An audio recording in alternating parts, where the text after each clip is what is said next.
This video is intended to show the rewiring of the console of my 2013 2501 Parker, which came with a push button and 7 switches in a row for operating the horn, navigation lights, cockpit lights, spreader lights, bilge pump, washdown pump, front bait well, and back bait well pumps.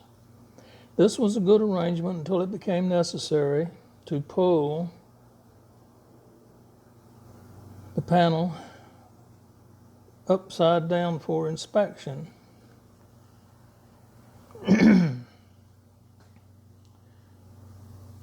As a result, I undertook rewiring to make the layout of switches and fuses more accessible. The new layout has a 1/2-inch thick polyethylene boat board mounted on standoffs on the inside of the console wall. There are 2 12-position lighted blade fuse panels as the centerpiece, with 8 MOSFET switches taking up 8 of the positions. Other fused positions are used but not switched, such as trim tabs, autopilot, radio, etc. This mounting style required only 4 mounting holes in the console wall. With this layout, as long as I have negative available at the external switch panel to turn on the P-channel MOSFETs, troubleshooting can be confined to the fuse panels mounted on the boat board. Stainless steel 1024 machine bolts with a claw nut silver sorted to the head were used as mounting studs on the boat board. Each stud was pulled in tight to the back side of the boat board with nylon locking nuts on the working side. This allows for removal of components without removing the entire boat board for each little problem. This was a time-consuming winter project. The 4P03L04 power MOSFET in this video is representative of the 8 MOSFETs used in this rewiring project. It is capable of carrying 80 amps at 12 volts with a proper heat sink and wiring. I chose the P-channel MOSFET because it is triggered by ground rather than a just right positive voltage. That makes replacement in the future much easier. I have provided a link to OneDrive where pictures of the boat board project are visible during construction. From left to right, the legs on the transistor are gate, trigger from the console switch, drain, positive power leaving the MOSFET, source, power coming from the battery.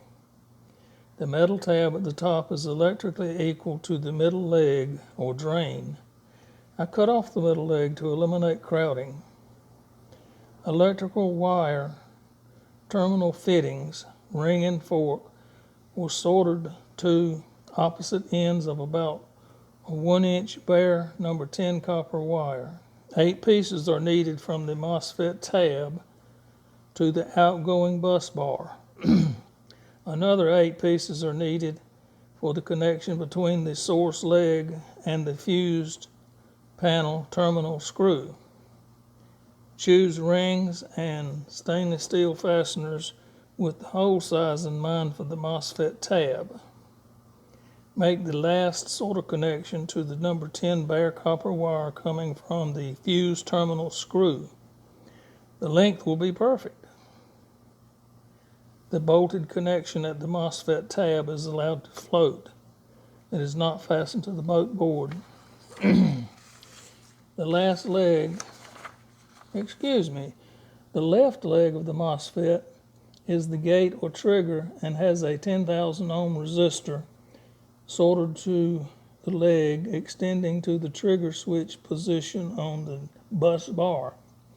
There is also a 10,000 ohm resistor sorted across the outer legs, gate and source. The gate is being held high through 10,000 ohms. The MOSFET is prevented from turning on until a negative is applied to the gate from a console switch. The MOSFET turns fully on. It turns off with very high resistance when ground is removed by the console switch. If a fuse is blown, there will be an LED lit up to indicate which fuse. The labeled service wires are extending from the left and right sides of the fuse panel. Wire sizes employed by the Parker Boat Company have been maintained throughout the retrofit. Power flows from fuse panels through the MOSFET and out to the bus bar. The 8 console switches connect each MOSFET gate and trigger, left leg, to the negative from the battery. MOSFET equals metal oxide semiconductor field effect transistor. The DigiKey part numbers are 4P03 LO4 in order to get you started on finding the MOSFET. Thank you for watching.